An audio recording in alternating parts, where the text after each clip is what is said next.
भारत के सबसे मेहनतकश और बेबस किसान रॉबर्ट वड्रा जी के ऊपर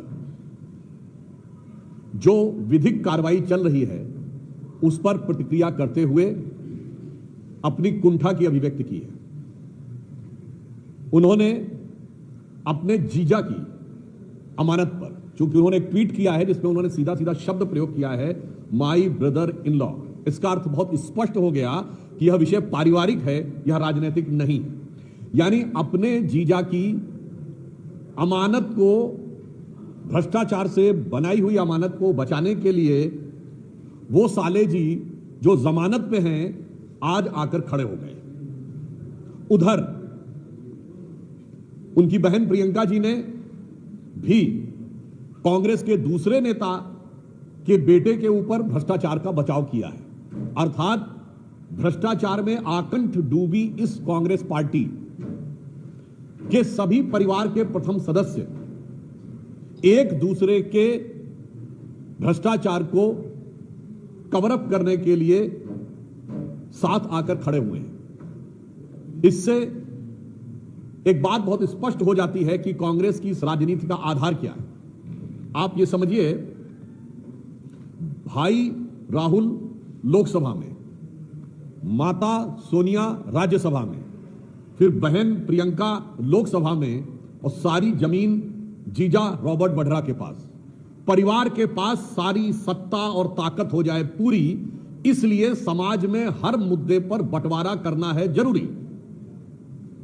यानी सारी शक्ति, सारी की सारी पावर और सारा का सारा पैसा, राजनीति की जमीन हो या ना हो, किसानों की जमीन तो मेरे पास होनी चाहिए, राजनीतिक ताकत हो या ना हो, भ्रष्टाचार के धन की ताकत मेरे पास होनी चाहिए। और इसके लिए भारत के समाज को अगर क्षेत्र में बांटना है, उत्तर दक्षिण में, तो वो बांटना जरूरी है, भाषा में बांटना है तो वो बांटना जरूरी है, और जातियों में बांटना है तो वो बांटना जरूरी है।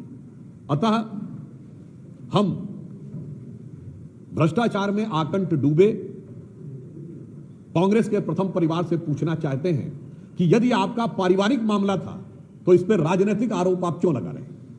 बहुत स्पष्ट है, हम आपकी भावना का सम्मान करते हैं। मुझे पता है कि परिवार में बहुत सारी जो संपत्तियां अर्जित कर ली होती हैं तो उनके साथ कष्ट होता है, पर मेरा सीधे सीधे कांग्रेस पार्टी से सवाल है कि श्री राहुल गांधी जी ने जो ट्वीट किया है वो एक व्यक्ति के रूप में किया है, या नेता प्रतिपक्ष के संवैधानिक पद के रूप में किया है, या नेता प्रतिपक्ष के संवैधानिक पद का दुरुपयोग अपने पारिवारिक गुनाहों को बचाने के लिए किया। धन्यवाद। कांग्रेस पार्टी जयराम रमेश सब सवाल उठा रहे हैं। ट्रंप ने फिर से जो कहा है, ट्रंप ने कहा है कि प्लेन मिले थे, मैंने प्लेन को चक्कर में जो है बंद करवाया। कांग्रेस पार्टी सरकार पे हमलावर हो रही है, कह रही है कि हम कब से कह रहे हैं और सरकार इसमें जवाब क्यों नहीं दे रही है। तो अपने देश से ज्यादा ट्रंप पे अभी भी विश्वास है कांग्रेस। देखिए, ये नहीं है समस्या कांग्रेस पार्टी के साथ यह है कि उन्हें हर श्रेष्ठ चीज में नकारात्मकता देखनी है। आपने देखा कि भारत ने एक बड़ी विशिष्ट कूटनीतिक दक्षता हासिल की के द्वारा जब टीआरएफ को प्रतिबंधित घोषित करवाया। आज चाइना ने भी उस मुद्दे के ऊपर आलोचना कर दी है, आतंकी हमले की।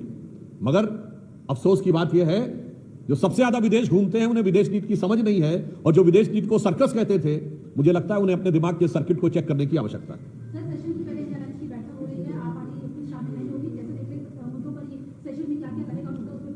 अभी तो संसद का सत्र 2 दिन दूर है, तो अभी जिसे कहते हैं ना कि पूर्व संध्या है, और उसी में इंडी गठबंधन के अंदर तकरार और बिखराव दिखाई पड़ रहा है। आम आदमी पार्टी ने कह दिया है कि वह इंडी गठबंधन से अलग है।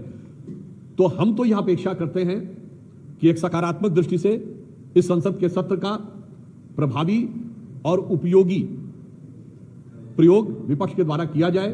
परंतु इंडी गठबंधन के अंदर जो कुछ हो रहा है संसद सत्र की पूर्व संध्या पे, उसे देख के तो मुझे बस ये नजर आता है कि जब रात है इतनी मत वाली तो सुबह का आलम क्या होगा, ये देखने में पता चलेगा जब संसद का